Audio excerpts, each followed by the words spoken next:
No, I've turned the heat off, so it's good, baby. I will play with my beef if you want. Damn. All right. Do it. I'm still recording.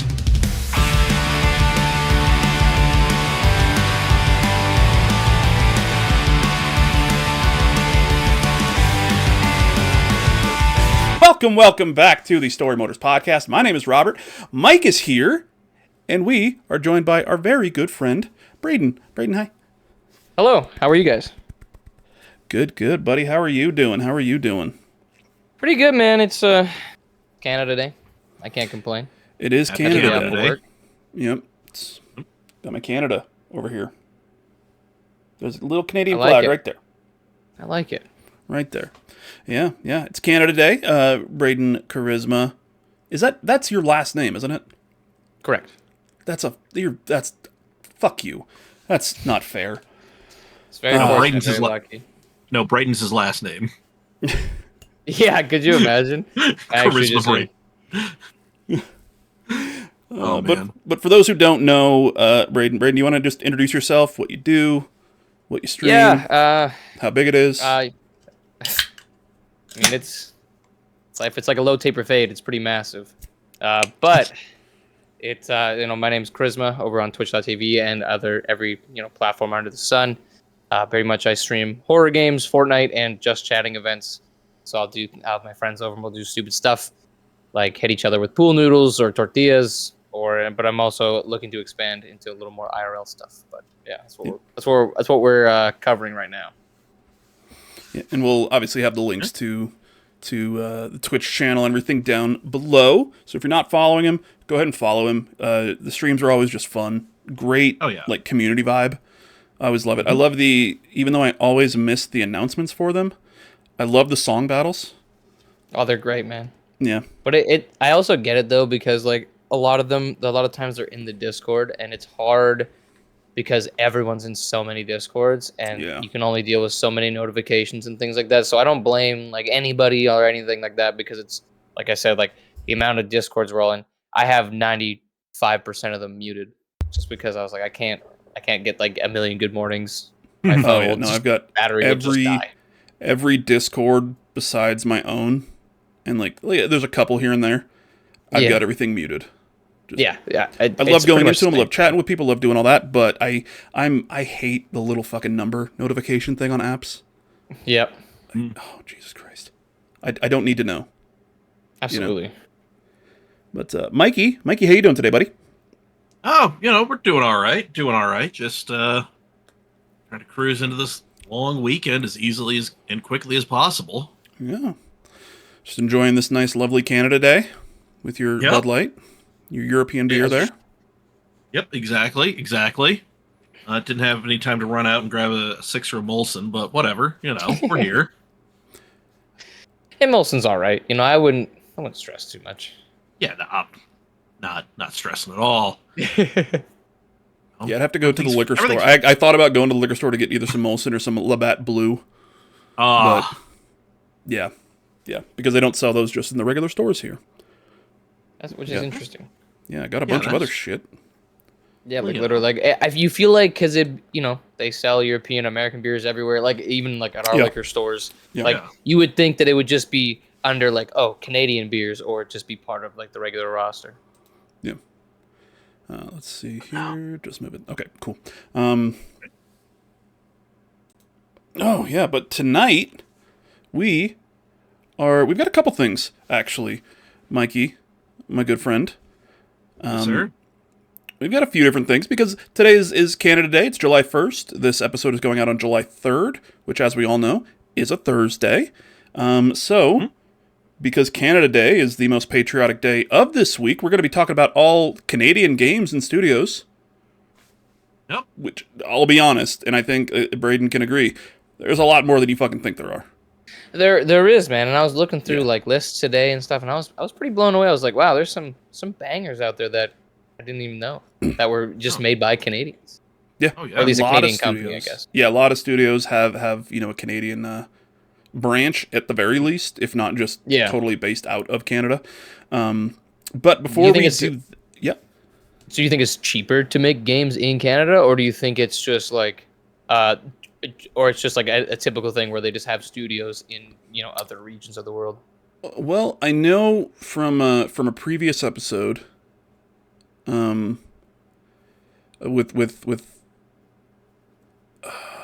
with Remy from Sunset Visitor, the developers of 1000 Times Resist.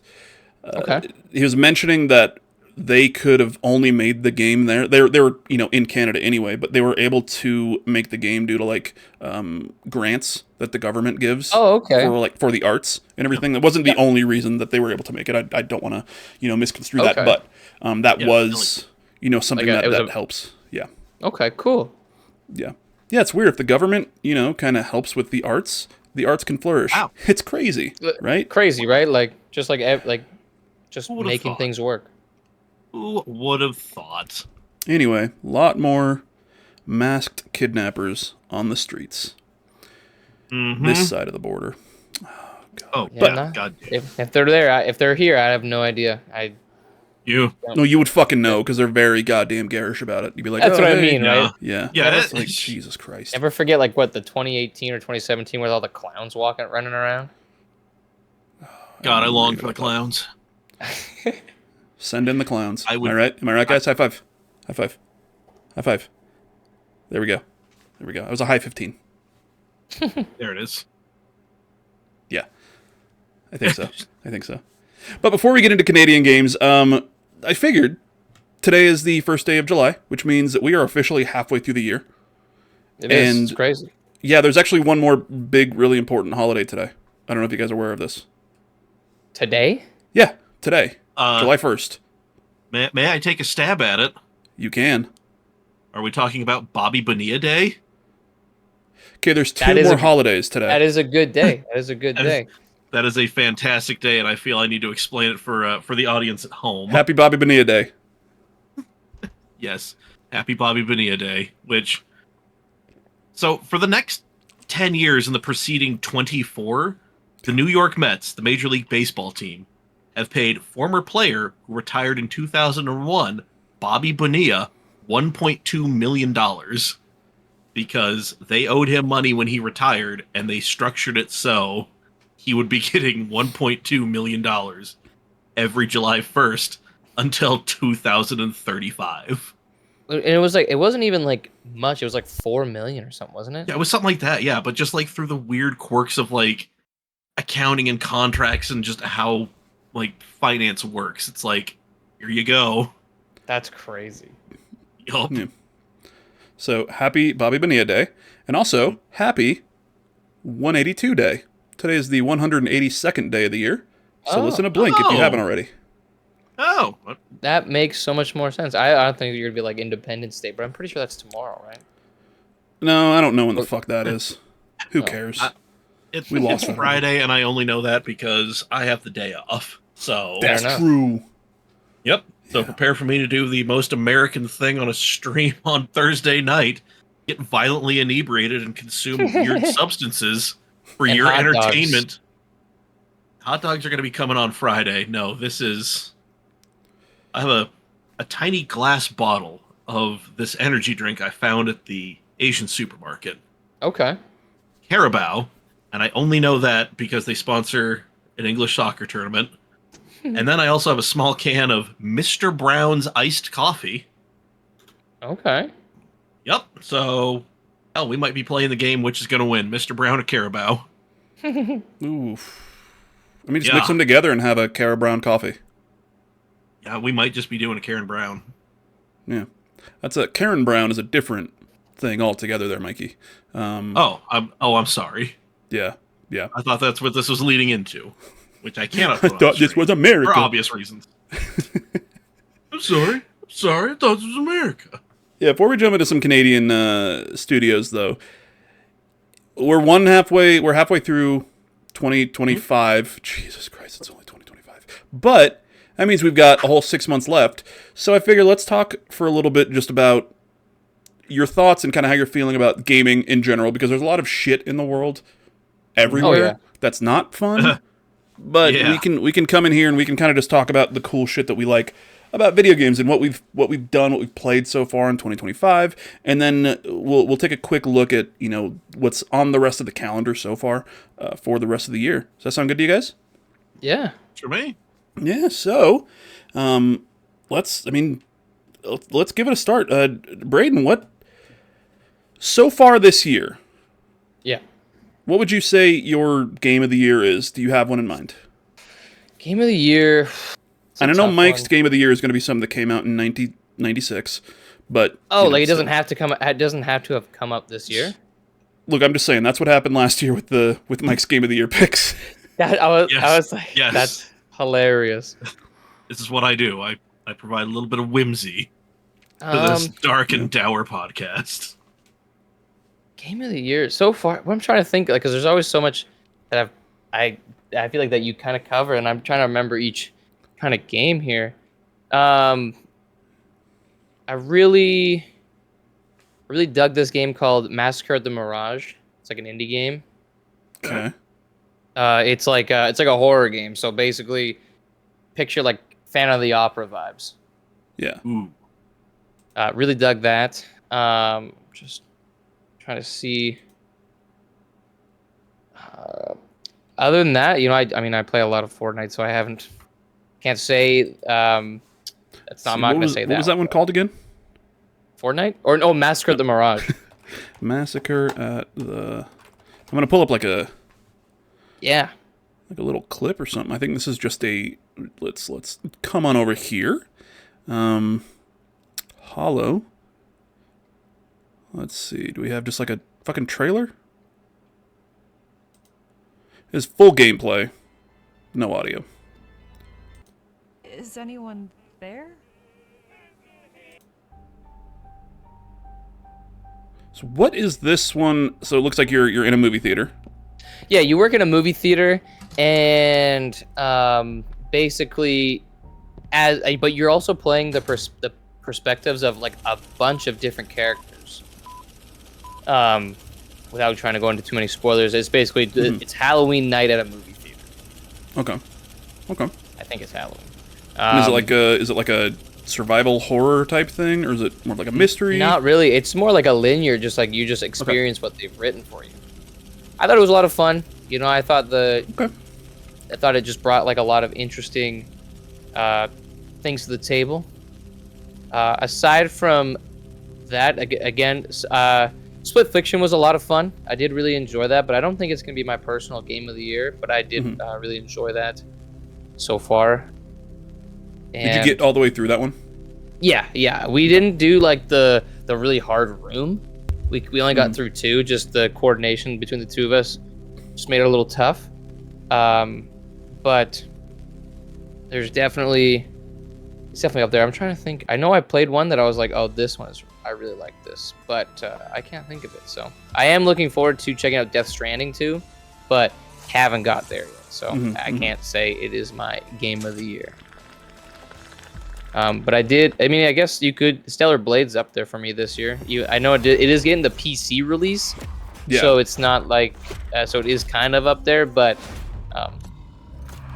I've been really enjoying it. Not just from like a she's super hot perspective, but I'm actually enjoying the gameplay as well. Yeah, a lot of people liked the Stellar Blade gameplay.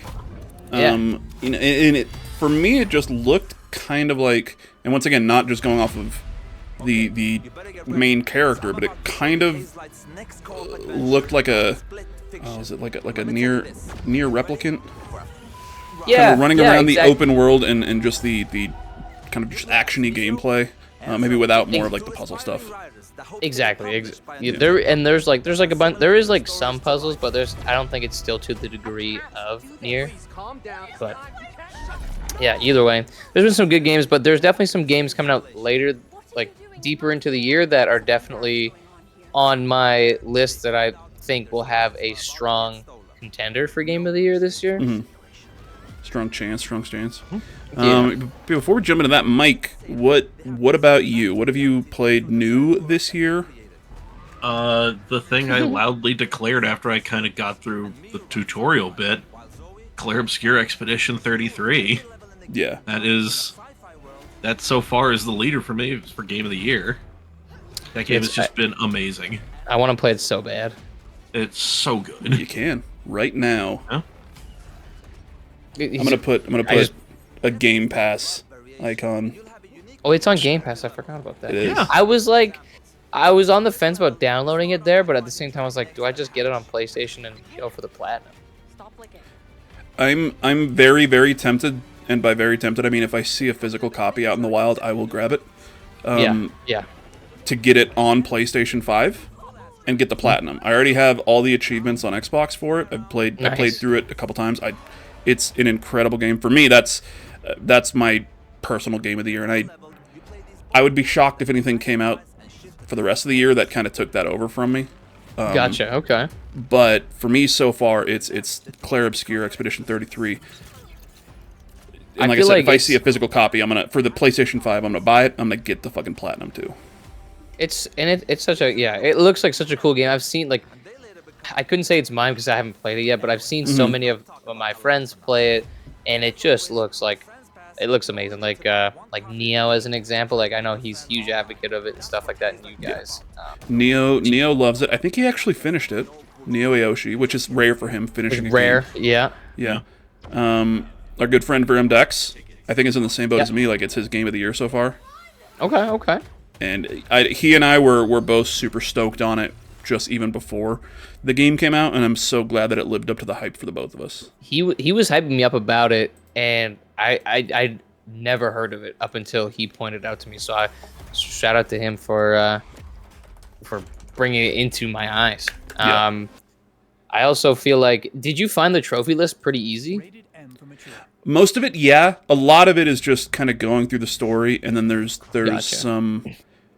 There were a couple that just fucking annoyed the shit out of me. Okay. And not because of like any difficulties, well, kind of.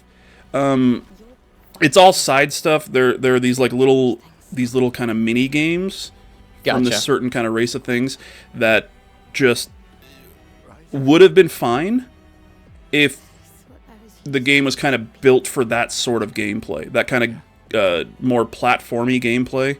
Okay.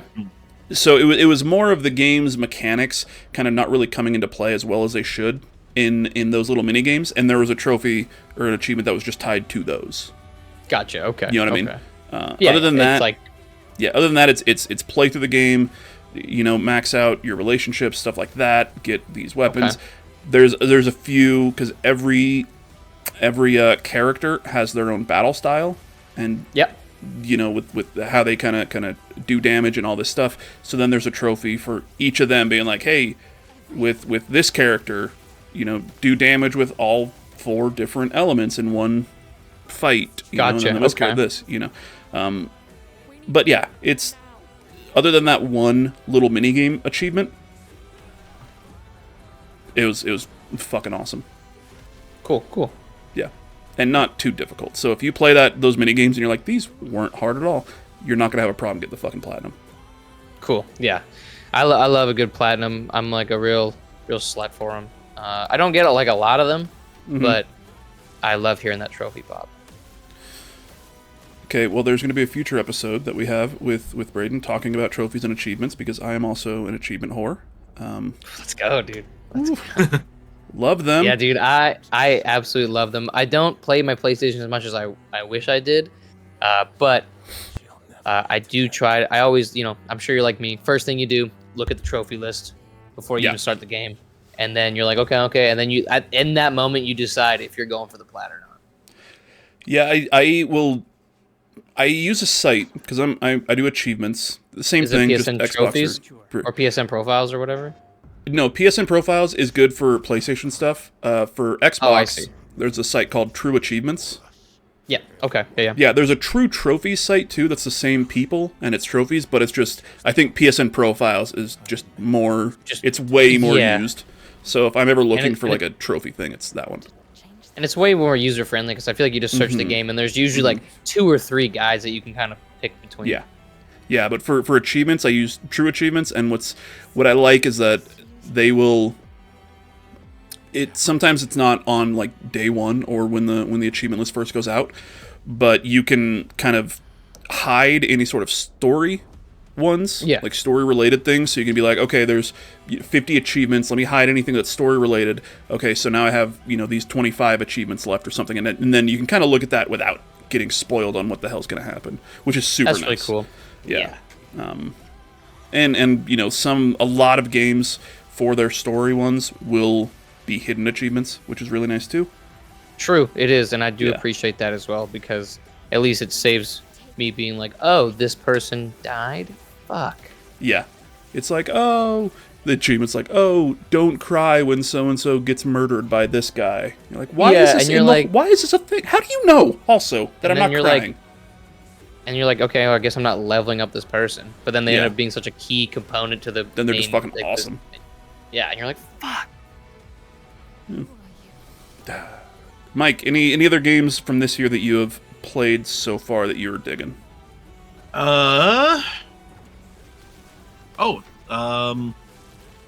Wait, was that this year? The concept of time escapes me. I mean, 1,000 Times Resist was awesome. I like that a lot too, and not just because Remy was a guest, but that was just a fantastic fucking game. Yeah, and that was last year, but I mean, I'm not gonna fucking argue that against you, because 1,000 Times Resist, it definitely also goes into our other topic today, talking about Canadian studios and Canadian-made games. 1,000 Times Resist, if you haven't played it, fucking do it. Yeah. It's just one of the most incredible narratives that you will ever play in a game, and it'll haunt your dreams. Oh, I dig that. No. Mike, any other thoughts about 1,000 Times Resist while we're talking? Did you finish it, actually? No. Oh, okay. Like, it's one that it exists in my Steam library for when I'm just like, I want to do something, but I don't want to, like, get in anything too crazy, It's like, I just want to, like, maybe get lost in something. Yeah. But not, like, try to grind out more shit in Fallout or Cyberpunk or any of that shit. So, yeah, I'll pick up 1,000 Times Resist and play it for, half hour, 45 minutes until I get that, well, it's like, this has been good. Any further, I'm going to get stuck. Like, I'm going to go further down this damn rabbit hole, and I'm not going to get anything done. So, any further, and you're just going to keep wanting to. I know. I remember. It sounds silly saying it like this, but I remember the night that I beat it and finished it. I was like, oh, I'm going to play this for maybe 45 minutes. Yeah, exactly. And then, I just got sucked into it, and I was like, oh, something big just happened. I think I might be close to. I'm just going to keep fucking playing this. Yeah. Until I finished. And it was like 3 hours. Not complaining, but yeah, it did. Yeah, no. It did, pull me in very, very quickly. But yeah, that did come out last year. So, kind of fucked up that you're just thinking about. No, I'm just kidding. It's an incredible game. 1,000 Times Resist. If you haven't played it, go do it.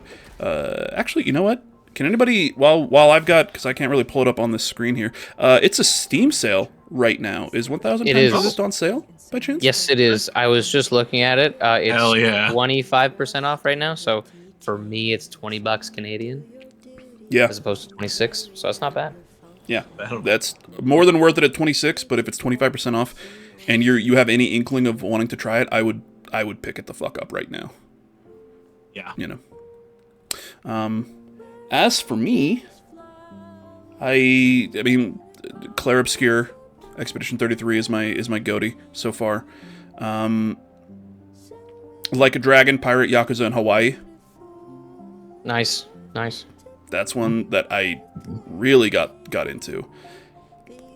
Love that. And now I'm playing Yakuza 0 Director's Cut on the Switch 2, which obviously is not a new game. Came out years ago. Like a remaster or whatever, I guess. Yeah, it's like a remaster with a brand new like English dub, which is really nice for me, and some like extra cutscenes. I think they made like new cutscenes and stuff too, which is really cool. Okay. So I'm playing that one. Mario Kart World is great. I don't know if I'd put it on my list for the top 5 or anything. Just it's a fun time to jump in, do some races, and then fuck off. I did want to get a Switch too, but they're so expensive, man. Yeah, they are. The thing Like, that it can't- sucks right now in America is like they're so expensive, but now is the best time to buy it because the price will probably go up. Dude, Oh, yeah. and Nintendo just is increasing the price of the Switch 1 and stuff in Canada. Oof. Yeah. Like, I'm like, are you... But, like, the Switch 2 is staying the same, which is already, like, $750. But, like, are you kidding me? Why are you increasing the Switch 1? This console is 8 years old. Stop. Yeah. Like, Like, it is not... Ugh, it drives me crazy. So, I mean, I have a Switch, so fortunate, like, I don't have to worry about that. But at the same time, they're increasing, like, the, like, online subscriptions and everything else. So, at this point, I'm pretty frustrated with Nintendo.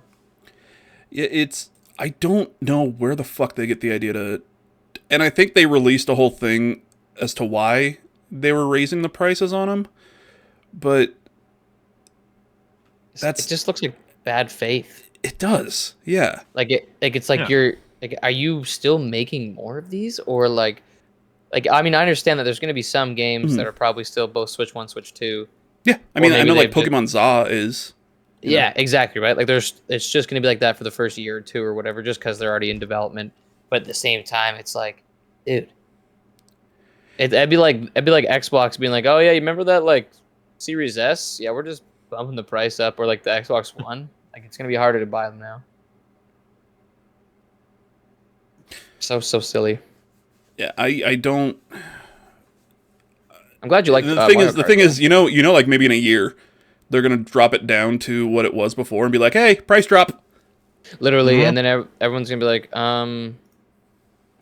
It's like, you sure there, bud? Yeah, like, are you sure that's like? sure about that? You sure about that? How much did it Sure go up about by? Do you know? I can bring it up. Just give me a moment here. I know Jim Tasty tagged me in it. Yeah. Friend of the show, Jim Tasty. Brett, he's a beautiful human being. love that Speaking of man. which, as you look that up, let me show off a picture that is on my PC. Oh. Aw. If I can focus on that. It's not focusing. It's a great photo. I got one myself.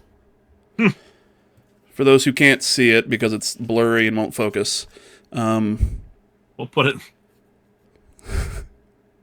they're both blurry as fuck. But these are two pictures of Braden. There we go. Hey, There it is. These were their fits at the Game Awards last year. Yes. Glorious. And good friend Kimsters took some pictures, and then she had like a little picture printer. That was the thing. craziest, coolest thing I've seen. Yeah. So I've got. Oh my god! I forgot about this. There's one more. Hell yeah, dude. Yeah. Yeah. It's so nice. Just, dude, the crazy part is I'll be like laying in bed, waking up, and if I'm sharing a room with Brett, and all of a sudden, I look to my left, and there's just like the Impractical Jokers playing, and I'm like, Yeah. is this been just on all night? And then Do you you wake need up this? and Brett stays asleep for another 17 hours. Oh, dude, absolutely. Literally by the time we had gone for breakfast and all these things, he wasn't even awake yet. Maybe we just ended up leaving and going to get food without him. So the only pricing I can find that he tagged me in was about the online updates. Okay. So basically, let's see, it's like the 12-month individual memberships are going up $5. Or the family memberships, everything's going up like $5 or $6. So it's not like egregious, but I would imagine if they're increasing the console price, it's probably like 50. It's at least $50. It's not. They're not going to be like, hey, it's going up $5. Like, why? No, like that'd be like, what's the point, right? Yeah. So Yeah. I feel like it's gonna be like at least like $50, and I imagine like the OLED version probably like 75. Yeah. Something stupid. In like I said, you know that in about a year or something, they're going to drop that price down to what it was and call it a price drop. And hopefully people just stop buying them now.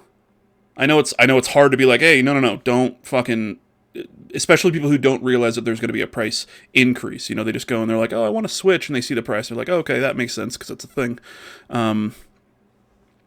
But I know that when Nintendo finally does actually discount the Switch 1, if they cut that price down, that thing is very easily going to become the number one best-selling console of all time. Right now, it's still trailing behind the PS2. Yeah, like if you drop that thing, like if you dropped it $100, it would sell like hotcakes because a lot of people who can't afford a Switch 2 will likely opt for the Switch 1 because there's still a great library on that system. Yeah. You drop the price of that Switch Lite $100. Oh, I think it's like what 300. You drop that to $200, like $199. dude, that thing is gonna sell like it's gonna be in every kid's stocking or whatever. You know what I mean? Like, because most people will be like, "Oh, we gotta get this." It's like, I don't need to plug it into my TV. I can just get this for the kid. It's a Switch. Yeah. It plays a lot of these games. You know, there's a few that I think right now it's what like Mario. Actually, no, Mario Kart World is Switch 2 only, I believe. Yes, it is. Yeah. I think Donkey Kong Bonanza is Switch 2 exclusive. I believe so as well. But like Metroid Prime 4 is coming out on both. Somehow. Yeah. Okay. Which is fascinating because that game looks like it's gonna need to be on the Switch too. Oh yeah, that game is gonna fucking struggle on the Switch 1. Yes, it is. But you know, that's for the future. That's for future us to talk about. But that's so far this year, a ton of great games, just a bunch of fucking bangers, banger after banger after banger. You know. Oh yeah. Yeah. Yeah, a lot of good ones coming out that still haven't even made it to, and I'm super excited. Yeah. I know, like we said, Death Stranding 2 just came out. We will have like a full episode on Death Stranding 2 once our good friends Rose Waltz. Actually, Rose Waltz finished it the other night, or last night. That's crazy. How much time did they put into it? Oh, dude, she was just playing it on stream. Like, she streams, not nightly, but I think she was streaming a little bit more since it came out. Just playing Death Stranding 2, because that's what she's been looking forward to more than just about anything. And I think she got it like early, or not early, but you know the early access, and she was playing it from there. Gotcha. Oh yeah, because it was like a 3-day or something like that, right? Yeah, like the deluxe edition or whatever. You get it a little bit early. But then also our friend Neo Aoshi, you know the two of them were on to talk about Death Stranding. Hideo Kojima Stan right there. Yeah. The two of them are on here to talk about Death Stranding 1 and just kind of Kojima in general. So I asked them, hey, when you guys both finish DS2, do you want to come onto the podcast and kind of review it? Because I know Mike and I, or at least I'm probably never going to play it. No offense. Totally never. Just not my type of thing. And I did really enjoy the first one. It was very confusing. But from my understanding, the second one is just improved on in every aspect. So I'm very excited to, at some point, I'm going to buy it. I don't know if it's right yet. I got too many things to save for. Yeah. And like we said, there's so many fucking games that have already come out this year. But oh my gosh. Let's take a look here. I've got a GameSpot article. Okay. Let me scroll a little bit here. GameSpot has a very good upcoming releases calendar. So this is June. So this is everything that's come out so far. Oh, this I'm not gonna say I probably wouldn't put this on my Game of the Year list. Persona 5: The Phantom X. It's on PC, like Steam, and then iOS and Android. It's a mobile gacha game. Okay. I might do like a little review on it one of these weeks because it's weird. It's like an alternate timeline for Persona 5. Okay. Specifically. So you're just different characters, but then you're still calling yourselves the Phantom Thieves. You're going to Mementos. You're doing the palaces and everything. Interesting. You can interact with the I guess the prime Phantom Thieves, but I don't know. There's a lot of like mysteries in the game that right now I've gone through one palace so far, and there's just weird stuff that kind of happens. Not like in a this game doesn't work well, just in the story wise. Right. Okay. I'm gonna play through a bit more. I'm enjoying myself, but it's still just kind of weird right now. Okay. Yeah. But that is Persona 5, The Phantom X. It is free to play. And so far, the time that I've played in it, probably about 20 hours or so, I have not been pressured or felt like I've needed to spend any actual money, which is... Okay, that's cool. Good. Very nice. Very happy about that. Very happy about that. But let's take a look at what's coming out for the rest of the year. And I might scroll a bit in this, and we can kind of stop if you guys see anything, if you can see my screen. Yes. College football 26. I'm hoping that it's better than 25. 25 I liked, but I hope that they kind of they can add more of the pomp and circumstance to college football to it. Okay. Braden, so American football is a sport that that Americans play here. Okay. That's correct. I know Canadians play in there too. And I'm gonna be honest, I don't like the CFL. I don't watch football in general, so it doesn't really matter. Go Argonauts! I think I don't. When That is. When I do talk football, though, it is about NFL. Yeah. But yeah, college football 26. Patapon 1 and 2 replay, which is cool, and then Tony Hawk's Pro Skater 3 and 4. Okay. I really hope that sells well, so we can get an Underground 1 and 2 remake.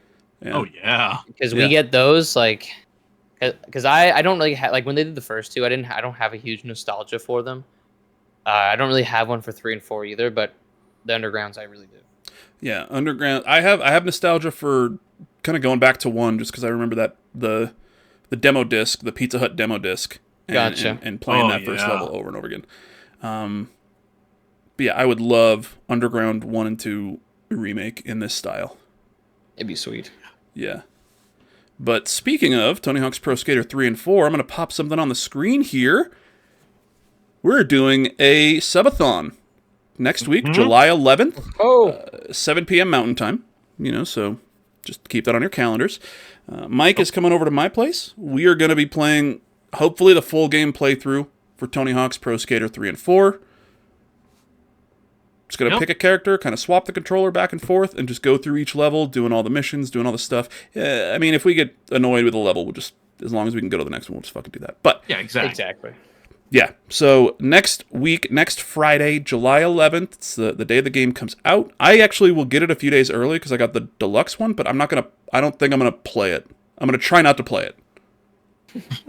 Thank you. Okay. Because I can play the demo, and I'll play the fuck out of the demo still. Oh, yeah.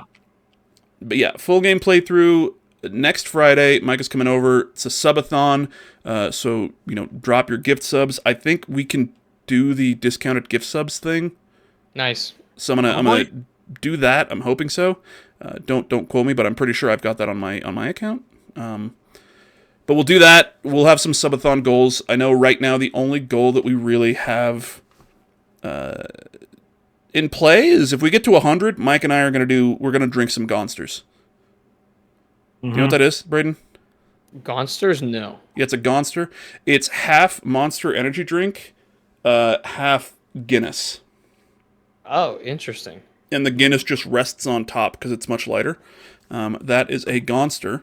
And Mike and I will both drink it if we get to 100 subs. We'll think of some other stuff, probably some Storymoders merch giveaway on our website, from our website, and maybe some other stuff. But yeah, next Friday on my Twitch account, twitch.tv/Mr_Hawks182.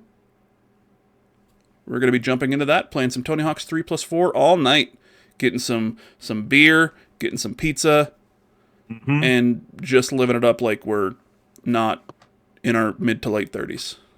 So we very much are. Jesus Christ, yes. Yeah, that is next week, so keep an eye out for that. We'll talk about it next week as well, and just keep an eye on our socials, and we'll talk about all that fun stuff as well. So, all right. Yeah, so as I'm scrolling through here, Donkey Kong Bonanza, I'm excited for that one. Looks really fun. I do think it looks really cool. I know it's the same Odyssey team, and it's probably in the same universe. So I hope they're building something kind of neat. Let's see. Shadow Labyrinth. This is that weird Pac-Man game. Okay. Do you remember seeing that one at the Game Awards? I'm gonna be honest. No, I do not. Do you remember much from the Game Awards, Braden? Well, I remember Indiana Jones walking out on stage. That was a big deal. It was the first thing that happened. I remember Onimusha. Yeah. I remember. Was a rematch there? Yeah, because it was from the seafood devs, and everybody was like, "Well, what is this?" Yeah. Okay. Yeah, I remember like some things. I definitely don't remember the after. But We had fun. I try to remember. Yeah. I can tell you that much. We had fun. We Let's did. see. So yeah, Shadow Labyrinth is it's a Pac-Man. It's like a side-scrolling game, and then Pac-Man's a demon or I'm not entirely sure. Looks all right. Interesting. Wu Chang Fallen Feathers. It's Souls-like, I believe. It's coming to Game Pass, Okay. which is fun. Grounded 2 preview. Which how the fuck Obsidian is making Grounded 2 after putting out Avowed, and with Outer Worlds 2 coming out this year is insane. Oh, it's crazy. I have a lot of people that I know like Vegas Grown Fire very excited for the Grounded 2. Yeah. Yeah, let's see. Ninja Gaiden Ragebound, which I believe that's the side scroller. Okay. Supposed to be pretty good. Tales of the Shire, a Lord of the Rings game. It's a cozy game that was supposed to come out last year, so we'll see if that ever fucking comes out this year. Mafia: The Old Country. That's like a prequel, right? Yeah, it takes place like in Italy. It's the beginning of the Mafia. It's like how it started. Yeah, and it's supposed to be more of like a linear type just story as opposed to the open world that Mafia 3 and the other Mafia games. The other were. ones, yeah. Which I am pretty excited about that. Mm-hmm. Like in terms of it being more linear, because I'm not feeling a lot of open worlds lately. Yeah, getting kind of just burnt out on them. I get it. Yeah. It's got to be good to kind of get you to want to Hook play you. for 100+ hours. Oh, absolutely. Let's see, Dragon Drive, Madden 26, cool. Gears of War Reloaded going to PlayStation 5, which is still crazy to me. Super excited about that just because it's gonna be on PlayStation. I mean, I've played the first one a gazillion times. I'd really like the other two to follow suit at some point here. We're gonna go for the plat for that one, as long as they don't have that seriously 1.0 achievement. That's what I was going to say. I was going to say if you're interested in the platinums, and then if they've got that seriously 1.0, that's going to be a pain in the dick. That's 10,000. I think the first 1.0 is like 10,000 ranked kills or something like that, or some multiplayer kills. It's something atrocious. It's insane. Yeah. Yeah, Gears of War Reloaded. Oh, Metal Gear Solid Delta Snake Eater, the remake of Metal Gear Solid 3.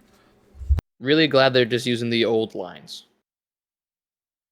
I think that's the wise decision, and I think the graphical enhance is just going to bring a lot of new people in that just don't understand, that just haven't like had a chance to play Metal Gear, and I think the third one's a great place to start. Isn't it the first one chronologically? Technically, yes. Technically. Okay. Mike's favorite Metal Gear game is Metal Gear Survive. Right? Yep. Told that to me in confidence. Yeah, sorry. Is that what you tell? Is that what you tell Neo? He might have a stroke, man.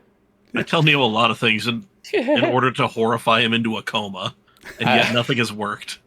Yeah.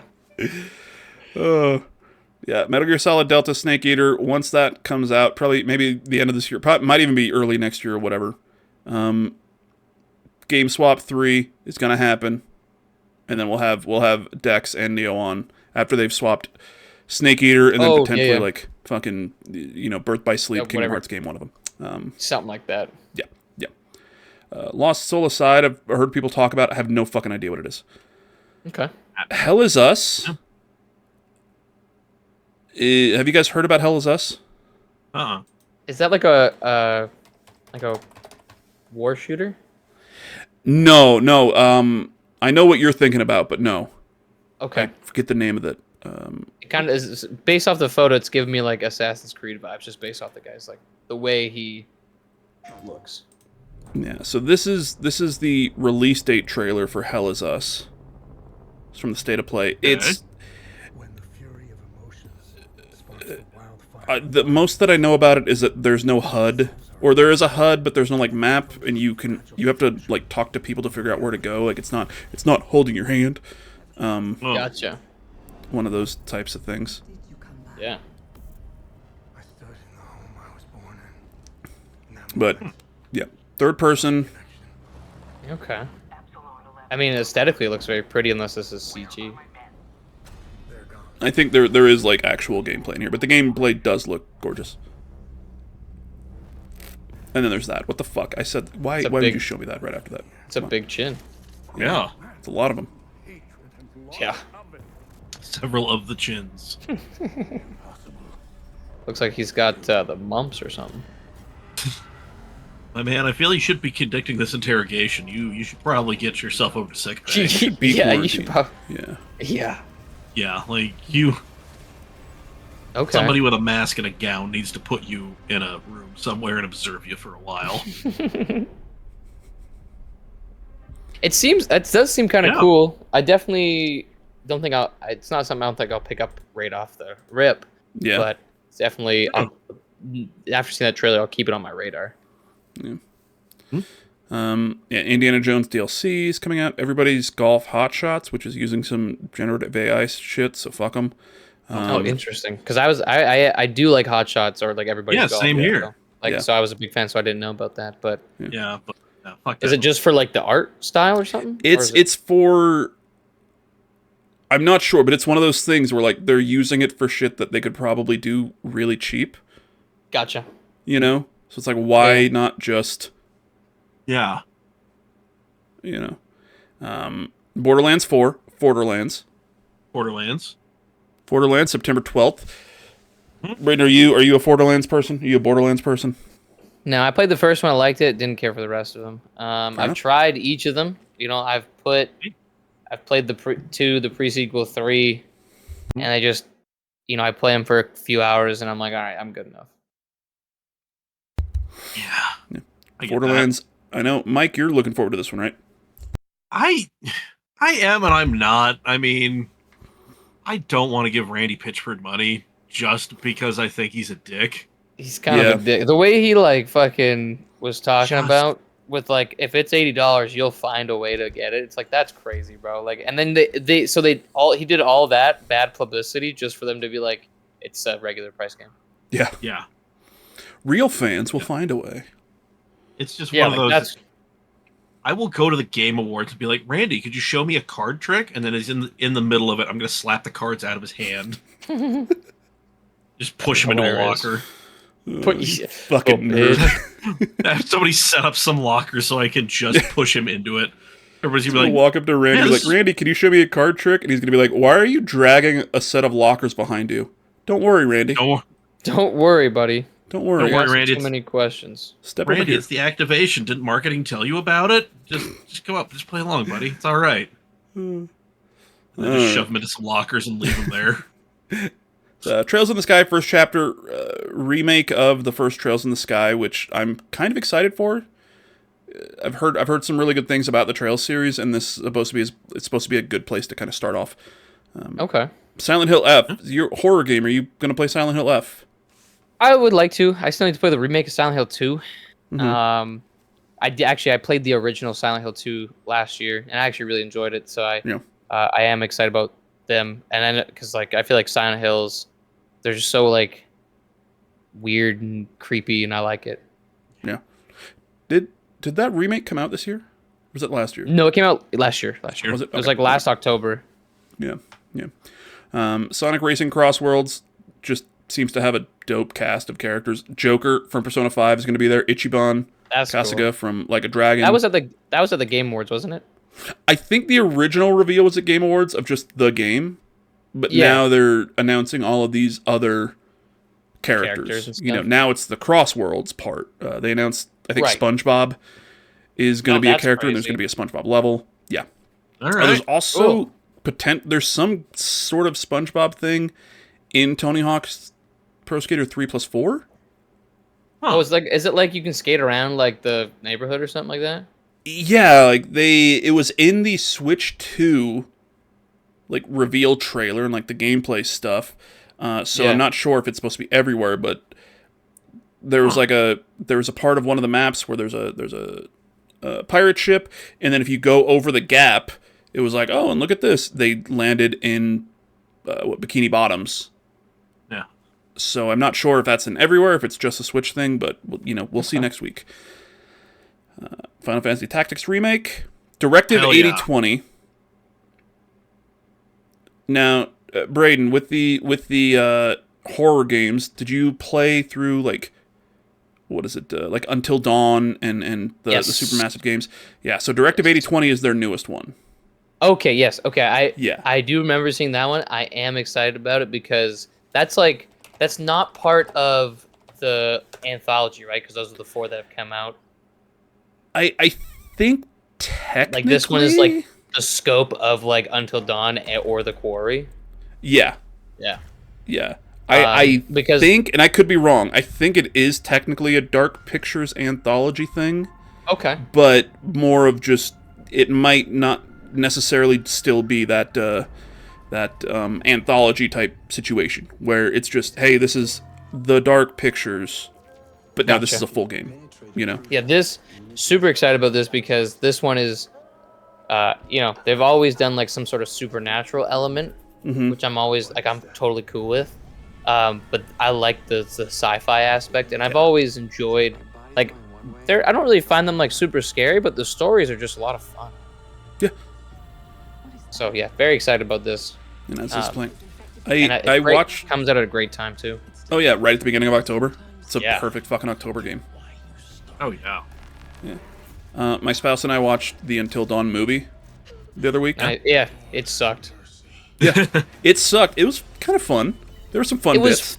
It was fun, but I feel like they shouldn't have tied the IP to the movie.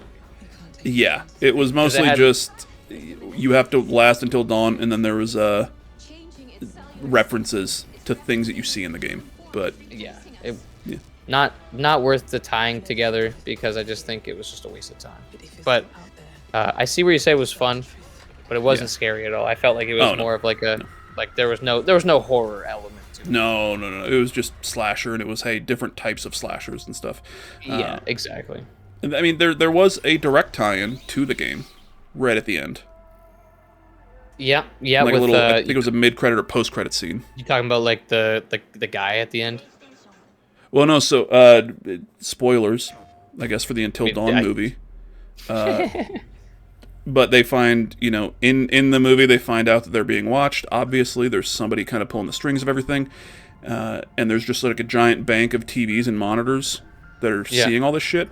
And in in the post-credit scene, I believe, or mid-credit scene, after everything has happened and everything, and all these screens are on like just fucking static, they all start to come up one by one, and they're all looking at the cabin from the game. Gotcha. Like directly. Oh, I see. Yeah. So that's what I mean. Like there's like a direct link to the games. But October, Jesus Christ, October is fucking stacked. Directive October 8020. 2nd is Ghost of Yote is gonna be fantastic, man. Ghost of Yote, massive. Massive game, yeah. A couple weeks later, Pokemon Legends ZA. Even if you don't play Pokemon games, that game is gonna sell like fucking hotcakes. Oh, for sure. It's just like it's just ridiculous at this point because I feel like they just half bake them. I'm hoping that the Switch 2 hardware Makes it better. lets them make this it's not going to be perfect by any means, but they've got more hardware because Violet and Scarlet run like they fucking should on the Switch 2. Yeah, like that's why to me they're just kind of like embarrassing. Yeah, so I'm hoping that this is the one where they can be like, it looks, the graphics look like the Pokemon games have looked like, but it actually performs and it runs well. Jurassic World Evolution 3. My Excited spouse is about a that. huge Jurassic World Evolution fan. Oh Plays yeah, dude. 2. They're fantastic. They're just fun. They're just you can turn your brain off, and I also just love dinosaurs, so it's a fantastic. Perfect time. Evolution 3, and then Ninja Gaiden 4. That coming was out. cool. Outer Worlds 2. October 29th. Hell yeah. Game Pass. Nice. Yep. Yeah. Pre-save. Isn't Ninja Gaiden gonna be on Game Pass as well? Or am I crazy? Oh shit, no it is. Yeah. Actually it is. Yeah. Yeah. Yeah, so Ninja Gaiden 4, Outer Worlds 2, both on Game Pass. Arc Raiders, a lot of people are excited for it. I think it's like it's the extraction type thing. I'm not one of those multiplayer guys. Yeah. I'll see what what's like when it comes out, but we'll see. And then the last few here for November, Cairn, and then Anno 117 Pax Romana. It's an OMG's ass game, is what that is. Gotcha. And you have a lot of games that have been announced that we just don't have time or dates for, Like and everything. release dates, yeah. Yeah, Whether they actually so- come out or not, somebody's. We'll see. Yeah, We'll see. I mean, on this list is Death Stranding 2 on the beach. So this has not been It's- updated for a while. So there's probably stuff on this. You know. Date Everything, which just came out. Yep. Demon School, which I'm hoping hits this year. I'm very excited for that one. And they got the directive 80/20 in there. Yeah. I think even though they just- have the release date. Maybe they just haven't removed things from here. It looks like. Duck Detective's pretty dope, by the way. Is it? It's a fun. It's super silly, but it's really fun. Yeah. I bought the first one. I haven't played it yet, but I played the demo for it, and I was like, "Oh, this is cool." Hell It's like it treats bread like crack. I'm super on board with that. yeah. Amazing. Let's see. Silk Song better drop this year because I have it in my fantasy. Hasn't that big game like that DLC or that game been like talked about for years at this point? Dude, I've drafted it the last 3 years in Fantasy Critic. Okay. So That just shows it right there. I counterpicked Judas, so I'm hoping that does not come out in 2025. Or if it does, it sucks. At the BioShock devs. Yeah, the original BioShock, like the creator of BioShock, opened a new studio, and that's Judas. Yeah, not to be confused with what is it, Clockwork Revolution, which is the one that they just showed off at the Xbox thing that looks like BioShock Infinite, Gotcha. and it looks insane. But that also is like, hey, don't expect it anytime soon. Fair. But yeah, that's the rest of the year, and we'll obviously get more dates going through the year, and then we'll talk about these games as they come out. Mike and I are going to be playing a bunch of stuff because we love gaming. That's kind of why we have a podcast. That's why we're here, baby. Games yeah. are fun, man. Games are great. They are it's the greatest hobby I think anyone could ever have because of just the adventures. Yeah. Oh yeah. And it's I'm gonna pat ourselves on the back here, other than maybe last week with our Mind's Eye episode. Okay. I think we were talking about that the other week, weren't we? Yeah. Last week, yeah, when you jumped in VC. Yeah, that's awesome. Yeah. We like to keep things positive around here and talk about the shit that we actually like about gaming. But sometimes something comes out and it makes our friend Blaster Goblin super sad, and we have to have him on to talk about it, and then potentially force ourselves to play it later on in the year. And then just bang your head against the wall and wonder why you spent the money and did it. Luckily, neither he or I paid for it, but still. Yep. Good. Still. I'm not looking forward to that. No. But let's do this. Let's take a quick break. Okay, sure. We're going to run an ad for ourselves. Once again, if you are a streamer, if you've got a podcast, if you have any sort of a little ad or anything, 30, 45-second ad, we would love to pop it into our show. Probably not going to help you get any more viewers, but hey, it still could be cool. Little cross promotion. And if you have a podcast or anything and you're looking for tradable stuff, hit us up. We've got something. We're going to play it right now. I'm Robert. I'm Mike. We're the Storymoders. We're two friends who love gaming. So we started a podcast. We talk gaming. Games we like. Games we don't. Lists related to games. Gaming. Sometimes we have kick-ass guests. Streamers. Filmmakers. Emmy winners. Just the one so far. We get them all. So, if you like gaming, check out the Storymoders podcast. New episodes every Thursday on YouTube, Spotify, Apple Podcasts, and wherever you get your podcasts.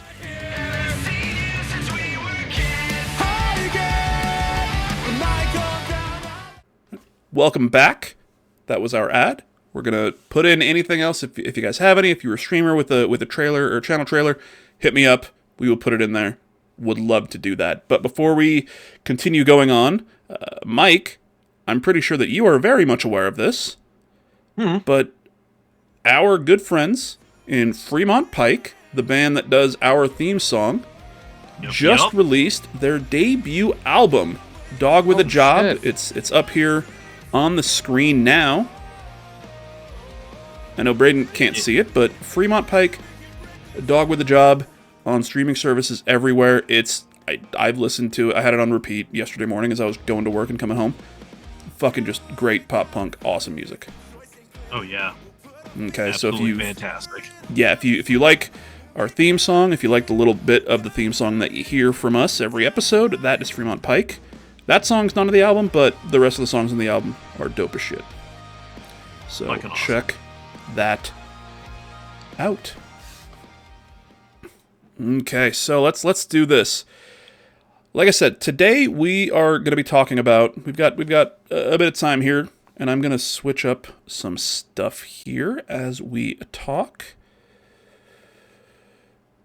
Where's the fucking... There's the button I want to look for. Hi. We're much bigger on the screen now. Anybody watching? Hey. Howdy. But we're talking about video games. Obviously, it's a video game podcast. We're talking about Canadian video games, Canadian studios. Because it's Canada Day. Mm-hmm. Makes sense? It is. I It's a believe it great makes day. sense. Yeah. Happy Canada. Phenomenal day. Phenomenal day. It's Canada Day.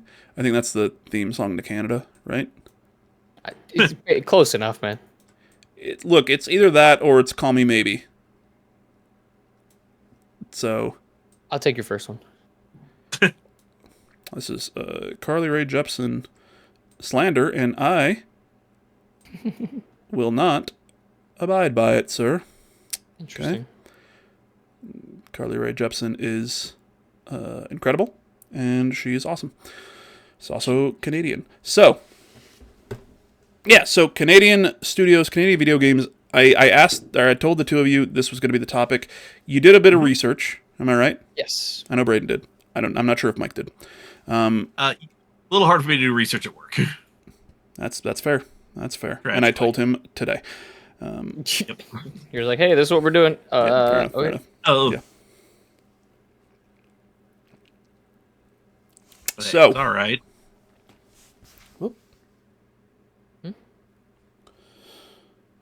Canadian studios. Some bangers, do we- man. What is...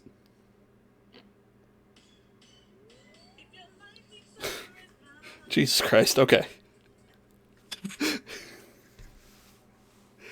I had a Discord notification from Braden as we're talking, and I'm like, what is this, like a message that he's trying to get? So I pull it up on my phone. No, it's something beautiful that we'll share with you You will appreciate that. in Yeah, due time. All right, so yeah, Canadian studios. So Braden, you said you actually found some stuff that you didn't even know was Canadian. Some that surprised you. Yeah. There was some actually one of my there's some games that I never knew were made by Canadian companies, and I was very surprised. And at the same time, I was obviously stoked. I was like, oh, we got some Yep. got some talent up here. But like, you wanted me to tell you like the ones that surprised me, or you want me to talk about anything in particular? Yeah, I mean, let's pop YouTube back up on the screen here. Give me one that surprised you, like a game coming from a Canadian studio that surprised you. For me, that I didn't see it coming. It was Super Mario Strikers on the GameCube, the original. That's what it says Really? here, and I was like, "There's no way." Super Mario Strikers is probably one of my favorite. It's one of my favorite GameCube games of all time. Because it's like it's a great sports game. You can get so. It's me and my roommate still play it to this day, and Yeah. I just find like the controls are really good. We find everything like pretty fluid, and like any of the sequels that have spawned since then. There's one on the Wii and one on the Switch. They just don't capture that same. You know, maybe we're stuck on nostalgia, but they don't capture that same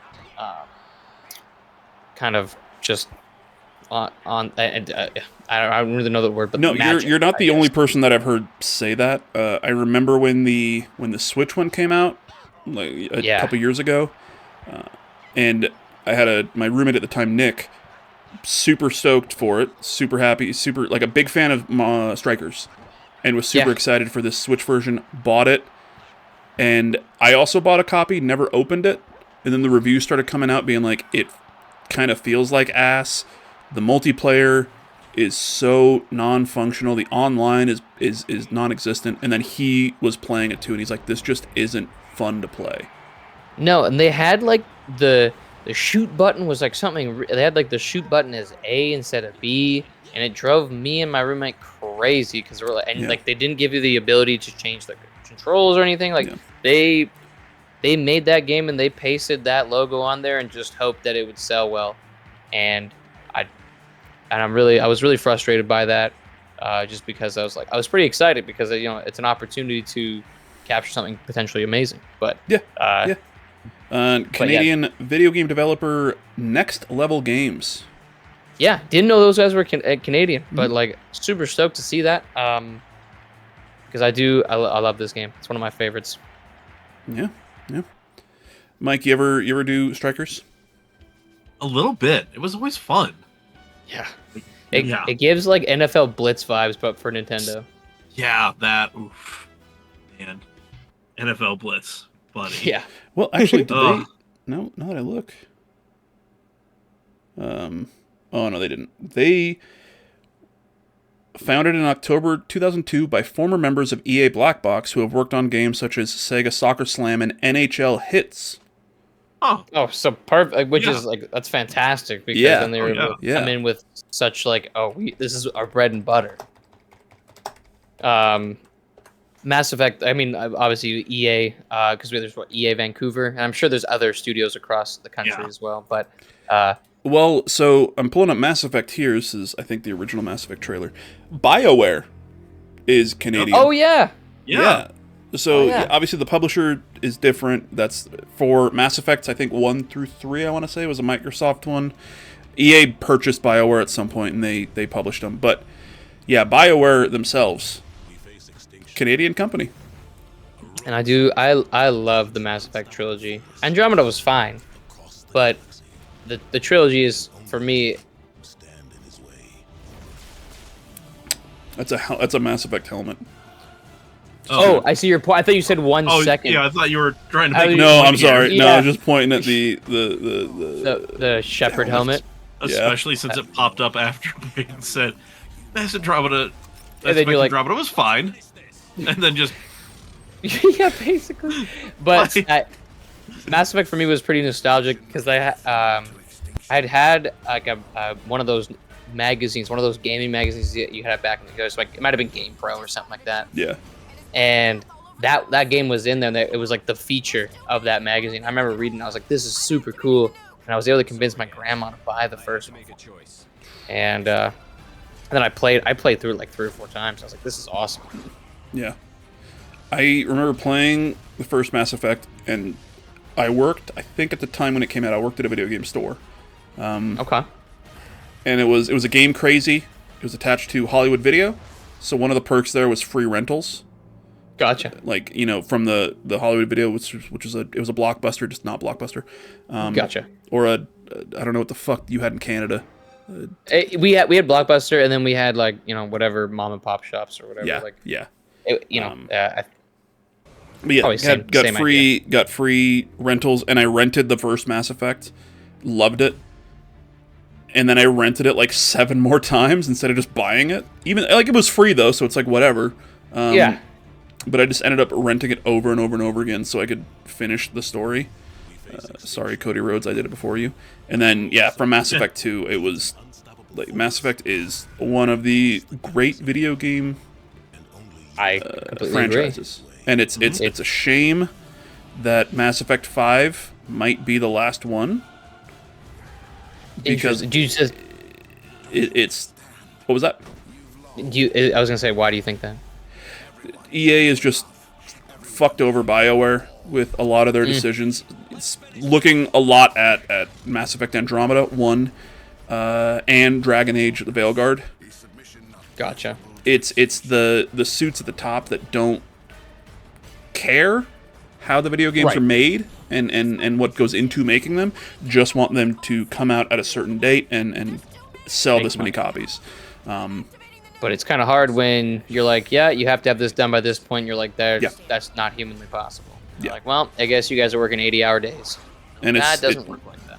Like the Dragon Age: The Veilguard, there's a whole thing about them EA wanting to make it more of like a multiplayer kind of games as a service thing, and then scrapping that because it didn't work, and then instead of maybe pushing the game back and letting them redo it, they're just like, no, fix what you have now. And felt disjointed. Yeah. I just wish companies would realize not everything has to have a multiplayer. Not everything has to have a live service, specifically a live service. The problem is they see Fortnite. Things like Destiny, Fortnite. They see Destiny. Yeah. Yep. And they think that it's just make the game and people will come to it. It doesn't work like that. No. And like, cause Fortnite is, I feel like, an anomaly because it's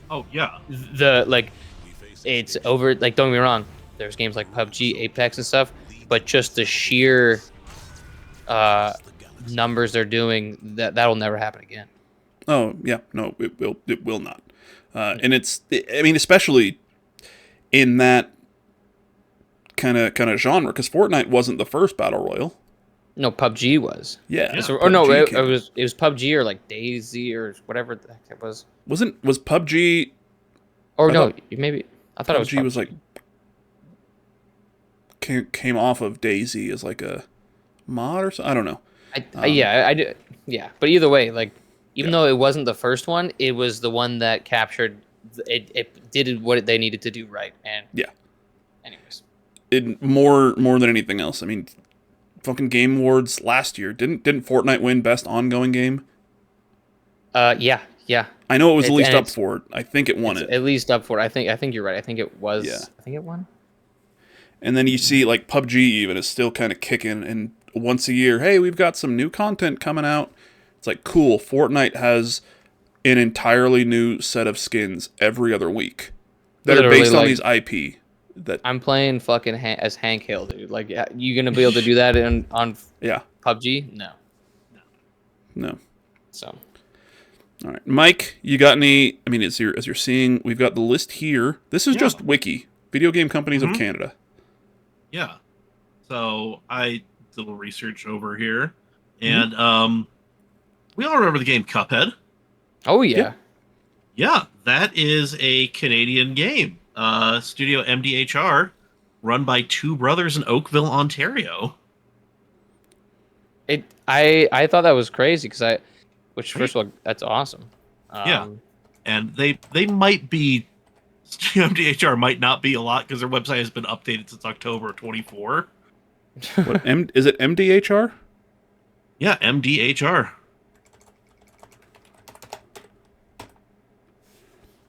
I mean, fucking Wikipedia. Yeah, Canadian. They don't have a Wikipedia developer. page. The developer, yeah. Yeah. That's cool, man. I love that. Right? Yeah, that was such a so frustrating but so rewarding when you made it through. Oh yeah, dude. The freaking the souls of indies, you know? Yeah, right. So yeah, and the one thing I love is looking gorgeous, and I love the art style. Yeah, I think that's really cool. Yeah. I think what they I've still yet to play Cuphead, but I really respect it, and I really like what they did with it. Especially, they brought out the multiplayer. They got this they put a lot of work into this game. And it's very much they knew what they wanted to make. Yeah. And they're like, no, this is what we want to do. We're not going to make any, concessions. Like, we want this art style. We want it to look like this. We want it to feel like this. We want it to be apparently balls fucking hard. Yeah. Yeah, they definitely made that one happen. Yeah. And they did, and you know what? It paid off. Yeah. Because look at it. Like they got a I would fucking imagine cartoon. It did well. They got a Netflix show. Like, that's crazy, dude. Like, who would have thought that? Cuphead. You Canadian fucks. But we talked about this earlier. I'm going to bring it back up. Sure. 1,000 times resist. Yep. Okay. Love the to official see it, reveal man. trailer. Sunset Visitor, developer, published by... I forget the name of the publisher now, and I feel like an asshole. Yeah, not just because we had Remy on, but this 1,000 times resist, made by a team in Canada, and it's one of the most beautiful games that you can ever play. I threw it on my wish list. Did you? I did when after you guys mentioned it, and I was just looking at it. I'm gonna look into it a bit more, and then maybe I can grab it. Yeah, it's very much a narrative game. Cool. Mhm. You know, the term walking simulator wouldn't necessarily be a bad thing to refer to this as. You know? Okay. Yeah. But it is all about you're following this story, and you are this character, these couple characters throughout the story, just kind of learning about what the hell happened and what's going on. Okay. Cool. Yeah, so it's very much a narrative first game, but that narrative is top notch. Gotcha. Okay. You know, God, it's just so good, and it's pretty. It looks great. It Yeah. looks It is cool as pretty. shit. Let's see here. Canadian companies. Yeah, BioWare. Yeah, Relic Entertainment. What is Relic Entertainment? What? Let's see. Relic Warhammers. Warhammers and Company of Heroes. One Age of Empire. There's one of them. Yeah. Um, So Warhammer's Company of Heroes. Canadian, That's cool. I think. Yeah. Yeah, there's some great games like that I didn't even think about. There's some I knew about, like Dead Risings. The Dead Risings are all Canadian made. Oh, I didn't know that. Which is, yeah, really cool. I think it's from. I know the studio is in Vancouver. Yeah. Super sweet though, because I love the Dead Rising games. They're some of my favorites. Dead Rising 2 in particular is the best one.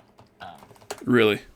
Oh yeah, hands down. It has like the best gameplay, has the coolest story, had a really good multiplayer experience.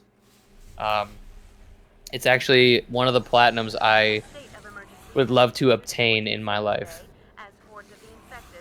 Can you But, still yeah. get the platinum though?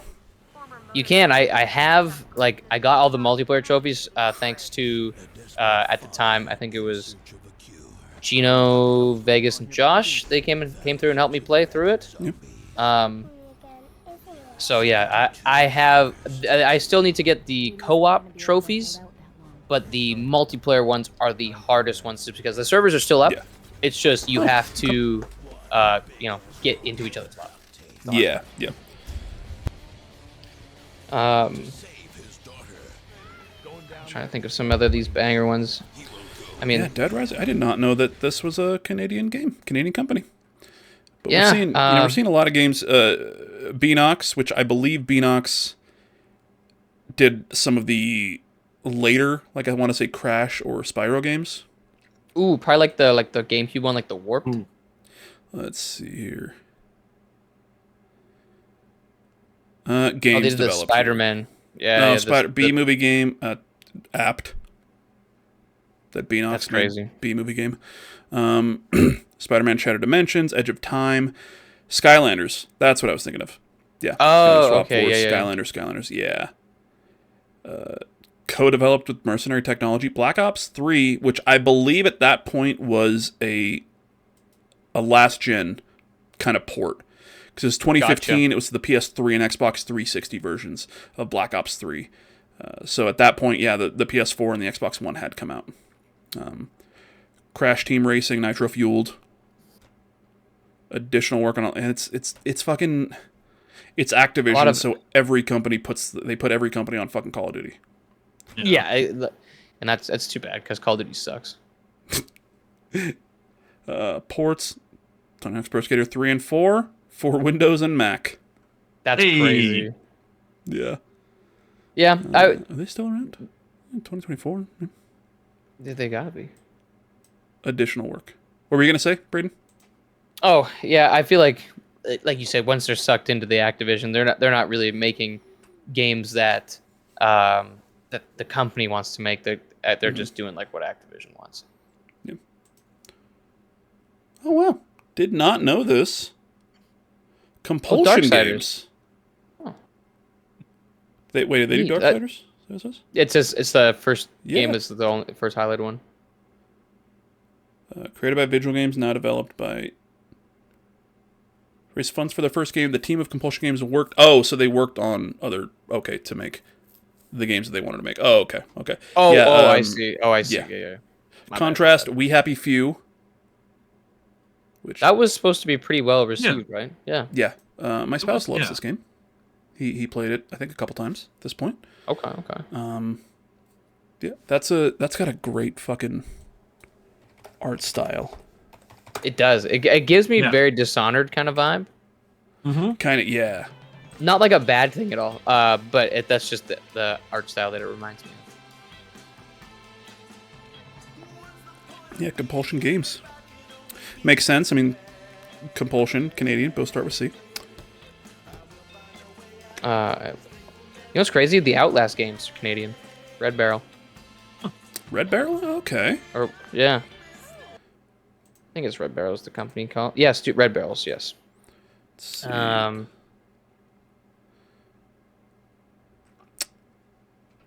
And then like there's so many cool ones. I mean, like a lot of like when I was at least doing like the research, pretty much every Ubisoft game Canadian.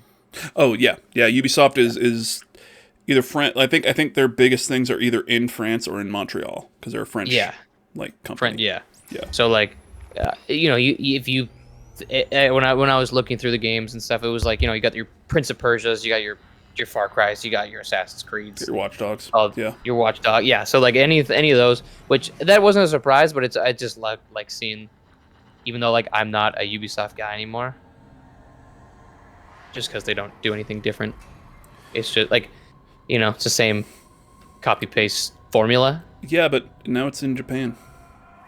I guess. Think of that? Did you ever think of that? Yeah, it still didn't grab me, so I didn't care. So. Piece of shit.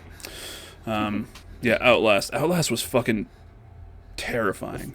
Yeah, I was a little disappointed in Trials, but I felt like the Outlast really peaked with 2, which, you know, like most games, you don't expect the sequel. I mean, I guess you should expect the sequel to be better. Sometimes it's not. But 2, I felt like was a much creepier vibe with the cult and stuff like that. Yeah. Let's see here. Any more big ones? Big like I mean like technically Red Dead 2, I think. Rockstar North. We got Rockstar. Rockstar Toronto. Or Toronto, yeah. These whether they worked on it or helped, I guess. I don't know if it was. I just saw it in the thing, so I don't know if it was like just additional work or if they were like the main. Oh, they did London 1969, London 1961, which were like the DLCs for Grand Theft Auto. Gotcha. Or DLCs. I'm not sure if they were DLCs or just kind of, you know. Just like add-ons or. Yeah. Yeah, I mean it does. I mean I know it's just gonna say Rockstar Games, but it's just developed as part of. So there you go. Red Dead Redemption 2. Yeah, just made by Rockstar Games. Yeah. Okay. Yeah, but still part of it, Canadian. Still part of it, cool. One of the ones that where is it here? That I did like Sleeping Dogs, apparently. That's a cool one. I haven't played it, but I played the demo and I really liked it. But it always goes on sale for like $3. Oh, so yeah, at some point, I'm gonna get it. Let me find it. Sleeping Dogs, right here. The developer was United Front Games, and they are based in Vancouver. Yeah. So they've made like Mod Nation Racers, Little Big Planet Karting, and Sleeping Dogs, which United Front Games. Canadian was. Oh, that's too bad. Oh, damn. Placed in games developed. Mod Nation Racers. Yep. Sleepy Dogs. Sleepy Puppies. Yep. Little card. Yeah. Nice. Yeah. Tomb Raider Definitive Edition. Edition. Oh, okay, so I think the Definitive Edition is more of like the not the remake, but like not even the remaster, just yeah. Yeah. And then the Marvel Battlegrounds for Disney Infinity 3.0. And Sleeping Dogs 2 canceled is crazy. Yeah. Yeah. Yeah, Sleepy some Dogs. good ones, man. There's a lot like that I was like still like surprised. Like it said Club Penguin was Canadian. I was like, that's crazy. Oh. Everyone loves a good Club Penguin. Let's see where. Oh, Luigi's Mansion 3 was apparently Canadian. Yeah, I think that was one of the I think. Oh, never next level games. Yeah, same Yeah, thing. Next Level Games. Yeah, when Yeah. I was looking at their wiki earlier, yeah, they did one of those as well. Let's see. Let's take a look at a couple more. Oh, WB Games Montreal is another So big one. That's probably what Arkham, not like the Arkham trilogy, but probably The Origins, right? Wii U port of Arkham City. Okay. Oh, it looks like it's yeah, Gotham Knights, which fuck you, Okay. that game's fun. Okay? I that's the one that's like co-op, right? Or is that Yeah. just single? Yeah. Yeah. I mean, I played it single player, but Yep. it's one of those ones where like you can have a multiplayer in Gotham doing stuff. I just played it. You can play as like you're not playing as Batman though. You're playing as Robin, Red Hood, Yeah, it's like Nightwing, it's like, or Batgirl. Yeah, yeah, it's like and not necessarily. I don't want to say his like. It's like his four apprentices, which yeah, so they is did still pretty that. cool. They did Arkham Origins. which is Arkham Origins, yeah, Arkham that's like the prequel to the Arkham series. Yeah, they did trilogy. the Arkham games that people don't necessarily like because they're not the Arkham trilogy. They're not Rocksteady, yeah. Yeah, they're not Rocksteady. Yeah, they did some of the DLC for Arkham Knight, and then they did Suicide Squad, which Well, they did. It looks like it's just an additional work. yeah. So, are they still around? Oh, I hope they're still around. Looks like they are. Yeah, WB Games Montreal. Nice. Guacamelee, Canadian team. Hell yeah. Drinkbox is in Toronto. Drinkbox really cool. Studios. Oh, games. Fucking Christ. I guess I had Tales from Space, Guacamelee, which I love. Guacamelee. Savour was really cool. I was playing that on my Vita. I played it once. Yeah. I thought it was cool. Which one's Sever? I've never heard of this game. It's definitely, it didn't grab me as much as like Guacamelee, but I bought it just because I like the studio. Fair enough. Nobody I Saves think the I World, bought which it. I've heard good things about. I've heard good things as well. Yep, yep, yep. Hell is Us, Canadian, apparently. Wait, the game that we were looking at earlier? Yeah, the game that's what it just said, Hell is Us. I'm like, wait, where's the developer? The developer is Rogue Factor. Yeah, well, they don't. They don't have a Let's thing. see. So. Hell is Us 2025 video game Rogue Factor. And published by Nacon. So Rogue Factor does not have a page. Is this their like first game, maybe? Maybe? I'm trying to Nope, find... the studio behind a bunch of stuff. Mordheim, City of the Damned. Project was led by this person, art director for Deus Ex and its sequel. Interesting.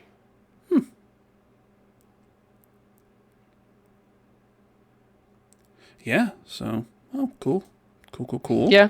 The heck is it? What we're learning here is that there are a lot of games that came out of Canada.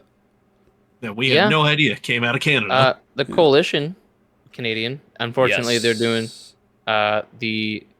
You know, I wasn't a fan of the two sequels of the Gears, like of the new trilogy. Like they're fine, but they just didn't have that. Again, I'm probably riding the nostalgia train on that.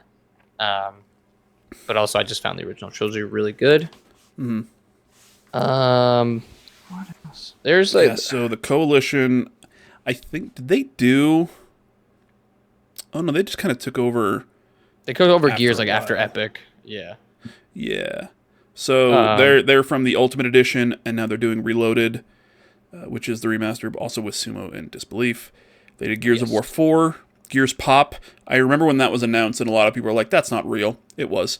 It was real. Yeah, that was crazy. I never, now that I played it, but I was like, what a weird, but like Funko Pops were like huge. Yeah. Like they were like massive for whatever reason, like at that point. Let's see here. I don't even know what the fucking gameplay was for Gears Pop. I feel like it was probably like similar to Tactics, right? And Tactics frustrated me. I was trying to play on hardcore, and it made me want to rip my hair out, dude. It's like, what is going on? Oh, it's like playing like Clash of Clans. Is that Clash of Clans? Okay. Huh. I don't think we missed much. Nope. Nope. To be honest, not trying to shit on them, but I'm not a mobile gamer, so I'm not. No. I mean, yeah, that Persona 5 game that just came out is a mobile game. The only Yeah. reason I'm playing it is because it's also on Steam, so I can play it on my Steam Yeah, Deck. I saw that like when you were scrolling down, it said PC/mobile. Yeah. So yeah, fair enough. Yeah. Gears Tactics, Halo Infinite, you know, some extra work on there. Yeah, I was gonna say it was probably. Is this the one that was on GameCube? No, it was. Never mind. That was See, Windows. Blue Wizard Digital. Popular. Oh, shit. Okay, hold on. Oh shit! Wait. These motherfuckers did Slayaway Camp?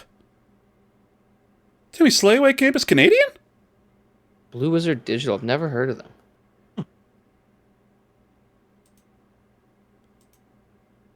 Popular game Shell Shockers? No idea. Slayaway Camp. And Friday the 13th Killer Puzzle, which is basically Slayaway Camp with a Friday the 13th skin on it. That's crazy. It's now based in Vancouver. It was like really. This was actually like based pretty close to me. Actually, that's pretty cool. Have you guys ever heard of Slayaway Camp? No. I highly recommend it. It is like a little puzzle game. Okay. Like, look at this Oh, trailer. it kind of gives me like when I go to like an arcade room and there's like that chicken game, you have to push the button to like jump Kinda, across, yeah. like the art style. Yeah. Yeah. So like like this is Frogger. all this and you're just playing. You control the killer in like a slasher movie, Okay. and every level is like a different puzzle, and the entire point is just to kill everybody in the level. Interesting. And basically just you're on a kind of a checkerboard type thing, and for movement you just pick a direction. Yep. And you're like, okay, left, and you just go all the way left until you get stopped by something in the environment, and you kill anything kind of in your way, and then Interesting. you go up, you go right, and all this stuff. And the whole point is to try to kind of get everybody in, kill everybody like with these moves, and then later on in the game you get more and more obstacles in your way, Okay. shit like that. But yeah, it's fun as hell. Slayaway Camp is. Hell yeah. Okay. Okay. I was hoping that this would have a bit more gameplay in it, but so we'll just go to Two of the Def Jam games were made by EA Canada. So that's kind of really. yeah. Vendetta yeah. and Fight from New York. I was like, that's crazy. Oh shit, yeah. Yeah. Oh, I don't know if you guys remember this game, but you guys ever played on the 360 with Doritos Crash Course? Yes. Apparently that game, or that is, what is it? Wanako Games. Oh, it says based in. Okay, okay. It lied to me. Why are you putting me there? Okay. Oh, maybe because it's Behavior Interact. Oh, because of Behavior Interactive, the publisher. Yeah. Or not the publisher, but yeah, that makes sense. Okay. Which Love one? that game. The EA or not the Doritos Def Jam. Crash Course. Yeah, Oh, Def Doritos Jam. Crash. Def Jam was Fight for New York and Vendetta. Hold on, no, but we're gonna look up Doritos. Fucking Crash Course.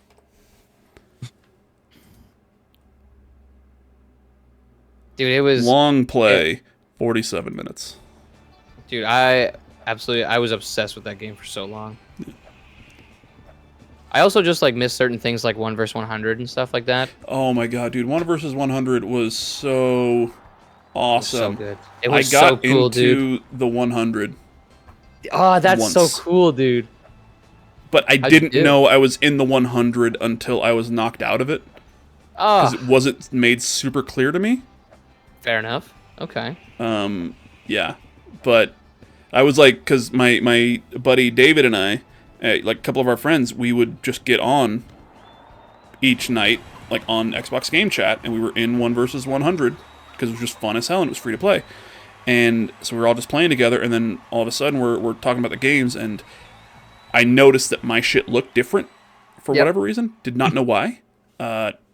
Turns out I was in the 100, so then I was like, oh my god, guys, I think I'm in the 100, and I got the next question wrong. That's crazy. And I remember it. It was, what is there? There's a bar in Indiana Jones. What is it named? Or a club. Oh, and interesting. The correct answer was Club Obi-Wan, but I was like, that can't be it, and it was. Yeah, because it seems like interesting. Yeah.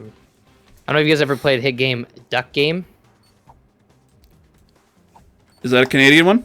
It is. It's made by a guy in Vancouver. Is it this? Yes, it is. It is awesome.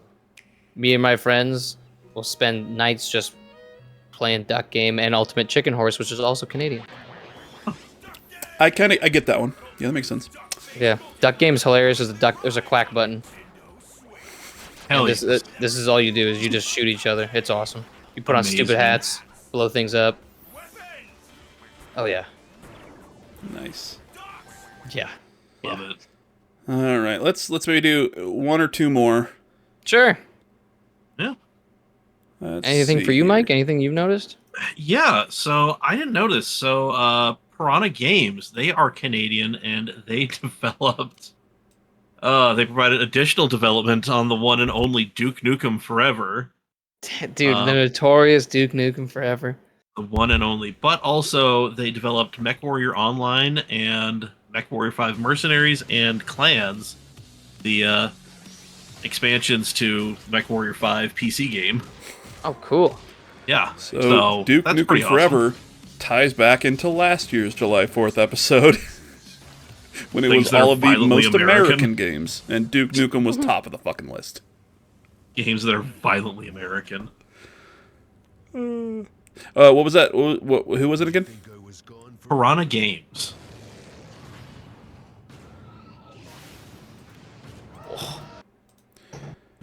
Games developed. Die Hard, Nakatomi Plaza.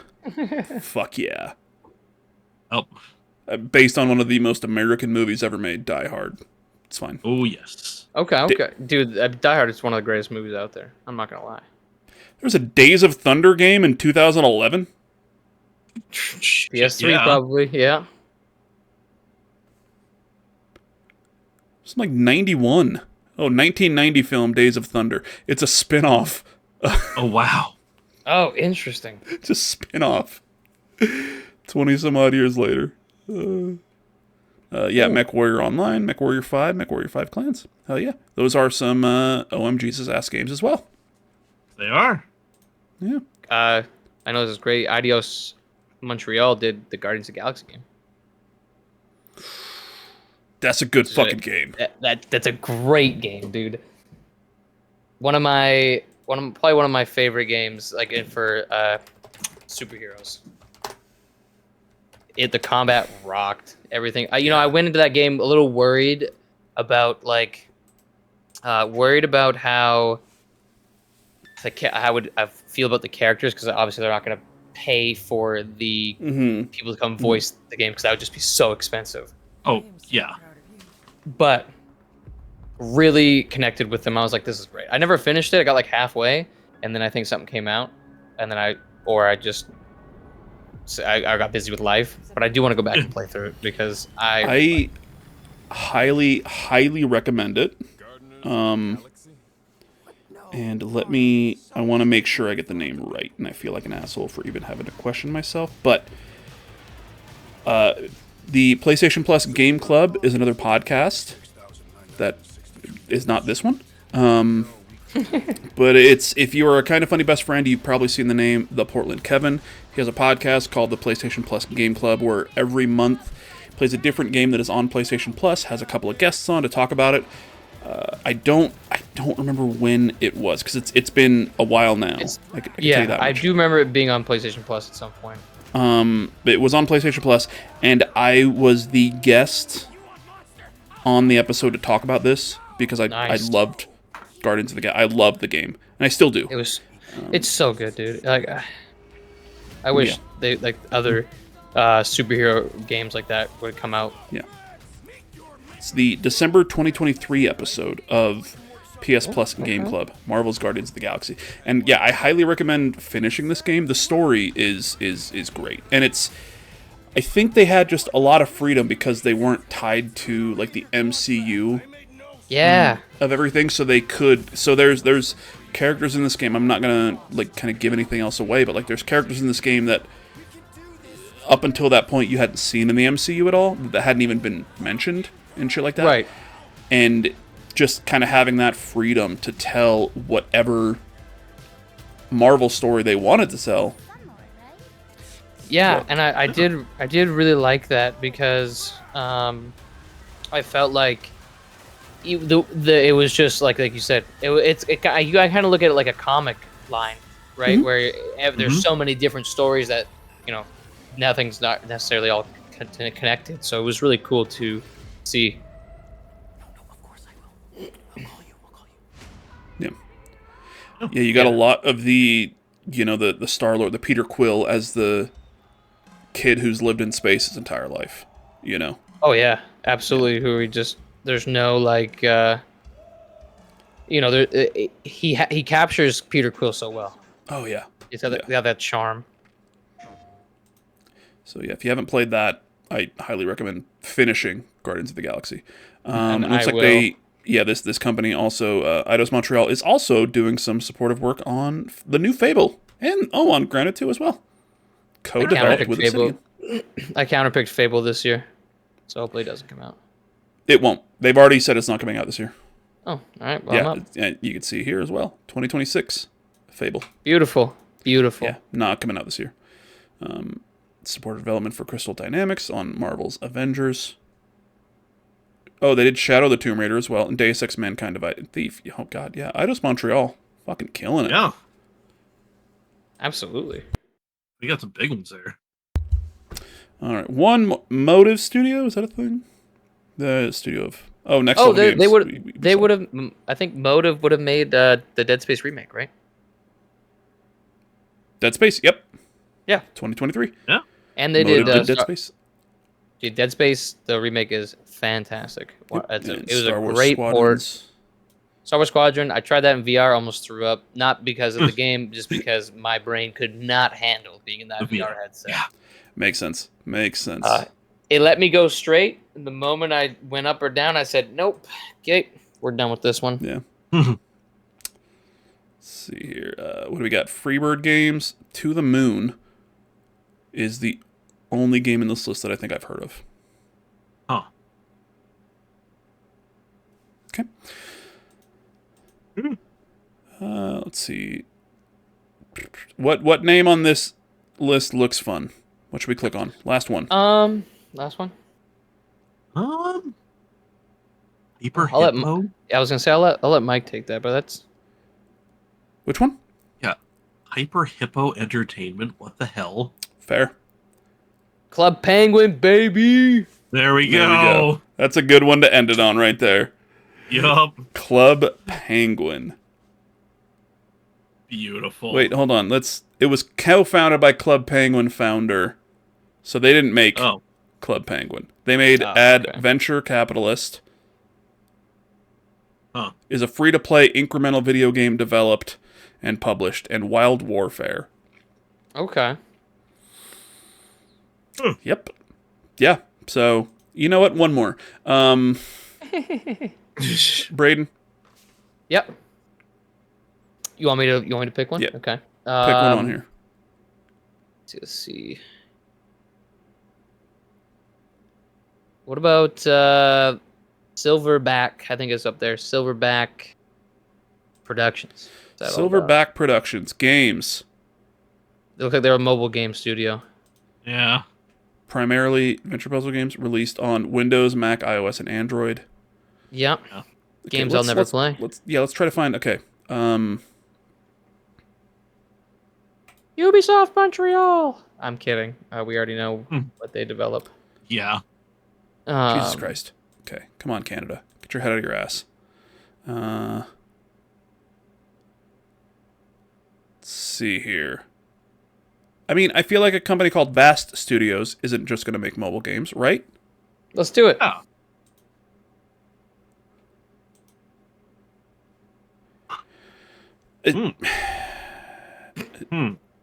It's more. Just a bunch of. Digital Extremes. Epic Pinball. Development on Hell yeah. Warfare Frame.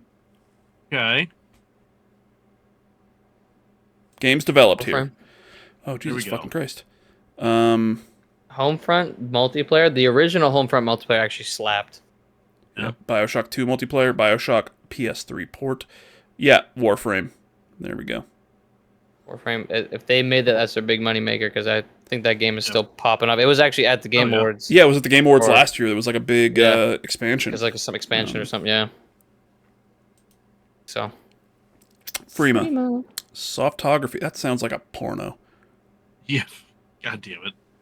I'm into it. Fair. Zombie Tycoon? What? Fated Chariot. Virtual World Social and Web Games. Smart. Oh, fuck you. Oh, they do. What's up? Is it app? No, I was gonna say. I feel like a lot of these. What about? Give me this HB Studios. Yes. Yes, there we go. Some cricket, baby. There we go. Looks like they're doing they were doing some port. Yeah, cricket, rugby, cricket, rugby, FIFA Street 2 for the PSP. So they were doing like some ports here. Let's see, what's the most recent things they've done? Oh, PGA Tour 2K25. That's me. good. Oh. I've heard the new 2K games, like PGA ones, are pretty good. Yeah, HB Studios has been doing PGA Tour, which formerly was Tiger Woods PGA. Yes, But yes. yeah, they just took the name off of it. They gotta put the John Daly Tour 2K. Hell yeah, they do. That's my guy. Threatened me with a good time. That's what I'm saying. Yeah, I usually show up about 20 minutes, hit a couple balls, slam a few beers, smoke a few cigarettes, and crush the record. There we go. That's right, dude. That's right. Yeah, we're gonna end it on PGA Tour 2K25, and Beautiful. some John Daly highlights. The So- man, the myth, the legend. Some John Daly highlights. Let's go, dude. He got it, dude. Like every time. He did it. He did it. This is like old. Come on, give me Fat Daly. Yeah, I was gonna say that's not Fat Daly. You know what's There's crazy? fun. There we There it is. go. You know what's crazy? If he locked in like the way Tiger Woods did, that guy would have been like an absolute mess. Oh, 100%. Yeah. Like, Oh, yeah. It's just a natural gift to him where Tiger Woods like grinded for it. It's crazy. Yeah. John Daly. Fucking legend. Dude, he really is. Oh, All right. So we are going to end it up with just the three of us on screen. Hi, everybody. Hi. We can keep this playing because it's not recording the audio, and we can all the three of us at least, can continue to watch John Daly highlights. Oh, dude, look at this thing go. There we go. Yep. So, Mikey, once again, next Friday, July 11th, we will be doing Tony Hawk's Pro Skater 3 and 4. Hopefully, full game playthrough. We'll see how long that takes us. Probably go for, at least a few hours. A little subathon. Give some gift subs. They'll be discounted, hopefully. Don't quote me on that. I have to look into it, make sure I can do it. We'll do some gift subs, give some stuff away, hopefully. If we get to 100, we'll do some Gonsters. Once again, that is Monster Energy and Guinness Stout. Guinness. Yeah, look it up if you haven't seen it. If you see somebody being like, I drink a Gonster, and it's Gatorade and Monster, tell them to go fuck themselves, okay? Tell Grow them up. you're wrong. You're wrong. Grow up. Yeah. But, Mike, before then, where can people find you? What are you working on this week? Are you doing a big thing on Thursday night? Yeah, Thursday night I'll probably hop on, do something When this dumb. comes out. Okay. Yep. So yeah, the night this comes out, I will be streaming. I don't know what. I'm tempted to get back into Cyberpunk and just totally respec my guy because, man, all I have is a hammer, so therefore every problem looks like a nail. And by hammer, I mean chainsaw katana, and nail, I mean everybody's standing in my goddamn way. So Yeah. yeah, so we got a few things we can get into. So, but yeah, twitch.tv/nerding for beginners, Instagram and Facebook, nerding for beginners, and nfbofficial.bluesky.app over on the Blue Sky. Making it about a month now that me and Robert have been saying we're gonna fix this. Yeah. Yeah, I Yep. can't do Blue Sky at work anymore. Yeah. So if you text it to me right now, I should be able to get it done. But yeah. Yeah. All right. So, Braden, Here we go. Yes. tell people where we can find you, what your plans are, what you're working on. Remember, this comes out on Thursday, July 3rd. So right now, ladies and gentlemen, you can find me at twitch.tv/Koryzma. You can find me on really any platform, just at Koryzma, Koryzma. I'm sure you'll see it. But Go back. lately, been playing a lot Spell of that Fortnite. out for me one more time, bud. Koryzma. You don't like that I didn't say Z. That's crazy. Yeah. You were Yeah, mentioning a DJ for some reason. Not entirely sure why. But It's the okay. Canadian way, just like how you guys spell color wrong because we put a U in it. You guys don't? Yeah, we're more efficient. Okay? Yeah. Kalauer makes no sense. Flower. And then I play a lot of horror games. So I got by the time this comes out next week, we do a lot of Fortnite customs. We do song battles where people come in, submit songs. Hawks knows all about them. Their topics each week. Sometimes I dance to them. Sometimes I hang out. But regardless, it's you guys' opinion, and you guys see who wins the top song of that month. Hell yeah. Hell yeah. Song battles are super fun. But yeah, like I said, go follow Braden, twitch.tv/Koryzma, KORYZMA,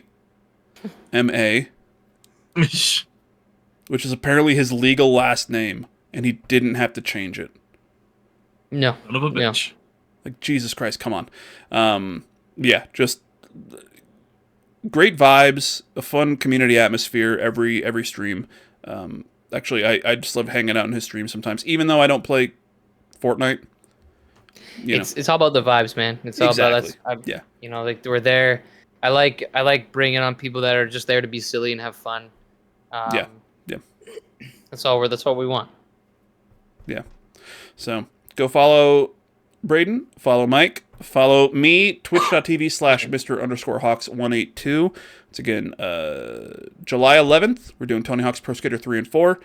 Also, make sure you go to storymoders.com, get your Pride merch. We're not taking it down. Just because June is over doesn't mean we're not proud anymore. So that merch is going to stay up online forever. The only time you're going to see any different Pride merch is next year when we have a new line of Pride merch. So go get shirts, everything now. And we will see you all next week. Next week, actually, we are doing... I just talked about this last week, but then I cut it out of the episode because I had my weeks wrong. Next week, we're going to be joined by Poogles, and it's a Switch 2 1-month review because Poogles and I both have a Switch 2, and we're just kind of talking about what we liked about it, what we don't like about it, all that stuff. So that is going to be next week on Storymoders.